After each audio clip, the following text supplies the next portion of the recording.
There are other ways to save lives. So much you don't know. Teach me. Hey guys, I'm Lucy. And I'm Tamoor. And we've been to see Doctor Strange, because for some strange reason it's coming out in the UK earlier than in America. So we thought we'd do, yes, we appreciate that a lot. So we're gonna do some spoiler-free chat about it and whether it's worth your time.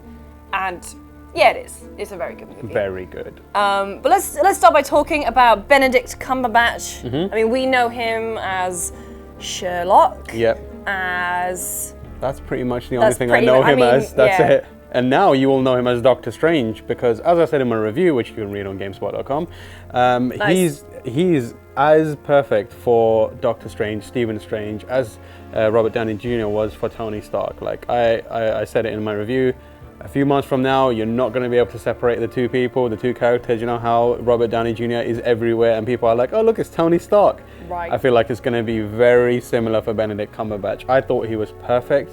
Well, because he's got the chops of being able to play the eccentric genius, as we've seen in Sherlock, and he does that very well as Stephen Strange, who is a very, very intelligent neuroscientist, who has a photographic memory, and so he's very much living the man of science role at the very beginning of the movie. Yeah, he like you said, Sherlock is the perfect touchstone for him. He can be, because like Tony Stark, Stephen Strange is ego-driven, he's arrogant, he thinks he's better than everyone else, he thinks he's the smartest man in every room. But I like the fact that although he starts off, there's an arc to his character, obviously, and it's a familiar arc. It's the same one that they use for Tony Stark, and a lot of the other origin stories within the MCU, they stick pretty close to it. And he goes through, changes, and he realizes that he's not the smartest person in the world. He goes and meets the Ancient One, played by Tilda Swinton, and it kind of goes through a journey which lets Benedict Cumberbatch kind of put his acting talents to use in a good way. You get some variety from him. You get to see him being sad, and you get to see him being like utterly bewildered by everything happening around him because he's just suddenly thrust into this world of magic when he's used to science. And yeah, you get a nice variety of acting from him. I thought it was really well done. I thought he was great in there. Thumbs up for me on Benedict Cumberbatch. What stuck out for me is that I think the movie has way more of its own visual identity than perhaps any of the other Marvel movies. Yeah, definitely. If it makes watching it's like it doesn't have a lot of color and that kind of stuff. It's not trying to overwhelm you. A lot of people have described it as psychedelic, but it is psychedelic in the way that it is doing trippy things, but it's not psychedelic as in hey, check out these weird colors flashing by. But it does have its own identity in that it's just trying to break your brain as much as possible. It's like taking buildings and then turning them upside down. That scene from Inception. It's very, when that moment comes in, you think, okay, I've seen this in Inception, and then it just sort of adds in elements of maybe the Matrix. Yeah.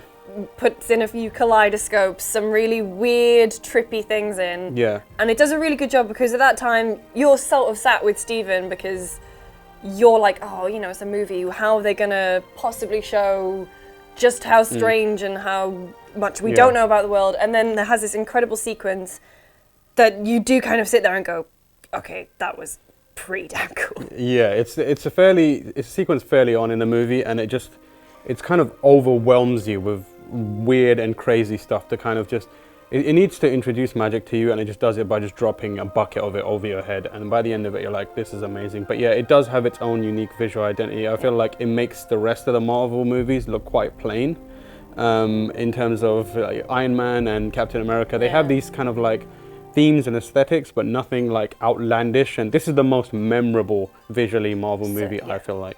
And also, when it comes to the fight sequences and the action sequences, they do some really clever stuff that we're not going to go into too much, but that ending fight sequence for me was incredible, and I can only imagine the director's headaches trying to get that production going because it was incredible. Most of the action sequences, it's very Matrixy, it's very Crouching Tiger. Yeah, it reminded me quite a lot of Avatar, The Last Airbender, which is it's popular, but not a lot of people here watch it. But the way that they use the elements and they're summoning them and moving around, being very kinetic, moving around and using bringing up water to block the enemies. It's quite similar, except they're kind of reshaping reality around the fight. It's just I said it was as exhausting to watch as it was thrilling, and it really is. You're keeping track of so many people at so many times, and up is down, down is up, and they're falling through things, and you're like, it's brilliant, but at the same time you're like, oh, I need a break now. But yeah, I loved it. So in previous Marvel movies, we've had, you know, the incredible technologies of Tony Stark, the science of Hulk. We've had Asgard. We've had other worlds. We've got, you know, Thanos, Guardians of the Galaxy. Does this movie do a good job of sort of adding mysticism to what seems like an already quite full pot?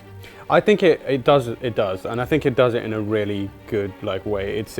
I won't go into too much details, but there's a kind of a one line that is mentioned fairly early on in the movie that kind of places mysticism into the Marvel universe and presents it as something that's always been there, but you just never have noticed it. It's been there, it's happening while everything else in the MCU is happening, you just didn't realize. It's kind of like that line where it's like, if you do everything right, they won't be sure you've done anything at all. Yeah, I mean, it feels like, I thought it was really clever. It's like they opened the door and said, while you were looking that way, this stuff was happening over here.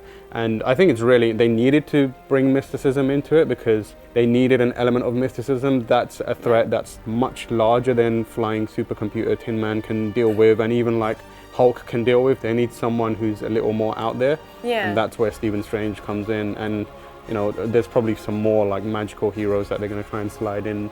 But I think it's good. It adds a new texture to it. I'm one of those people that loves the Marvel movies, but I'm starting to get bogged down in the infighting and the kind of the political stuff, and everyone hates each other. So the fact that they have this separate universe within the universe that is just completely distinct for it is really exciting for me. They can tell unique stories that don't have to feed back into what Iron Man feels about Captain America on this day. Yeah, I think it's really successful in bringing mysticism to it, and it's excited and rejuvenated my love of the MCU now. And of course, you can't really talk about Marvel movies without sort of the comedic side, the comedic chops that all of the actors bring to it. So well, we've both seen it. It is a funny movie. It is a very funny movie, but it's funny in that Marvel way. It's not overwhelming funny. Marvel are great at really using humor at the right moments and not kind of dwelling on it too much. They use it in this to kind of, after all the crazy topsy-turvy action happens, they'll give you a couple of jokes just to kind of like level you out a bit and kind of, you know, ease the pace off. That's your little breathing room, will be like a quip or a line or a throwaway gag. And everyone has something funny to say or drops a joke in there. Even Mads Mikkelsen, which is very strange. I don't see him as a comedic actor, but he plays it in a very deadpan way. Yeah, it's done in a way that he doesn't realize he's being funny. That's the point of the joke. We won't explain it again, but like, it's because of that, it's perfect. He just like stares directly into the camera and says a line that's hilarious and doesn't realize that it's a joke. Similarly, obviously, he's very much Tony Stark-y, Spider-Man-y. He's dropping some, you know, quips in here and there. He's being sharp-witted. His kind of partner, or he's not his partner right now. His ex. I guess. She's quite like more of like a, you know, physical comedy type thing. She's always like jumping around and being scared at stuff. She's underused in the movie. She is, but I would like to see him on because it's Rachel McAdams, and I quite like her. I like the way that their relationship is kind of like quite subtly and nuanced. Because it feels like you're not joining them at the beginning of their relationship. It's already happened. Yeah. And so you're learning about it after the fact, and they do it in a very, very smart way. Benedict Wong, very confusing name because he plays a character. Benedict Wong is his real name. Yeah.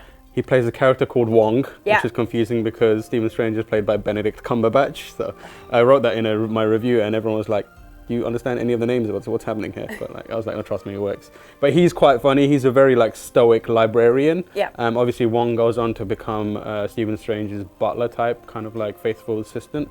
Alfred. His Alfred. But like, he's just stoic, and Stephen Strange's job is just to make him laugh at some point. And he uses like cultural touchstones, and I love that they use like modern cultural touchstones as part of their comedy, because it's like it's just funny and kind of like and it grounds the universe in kind of a modern real world as well, which is quite exciting. And you're like, oh, I know that song. I know. Cool. I understood that reference. Yeah, even Tilda Swinton is funny.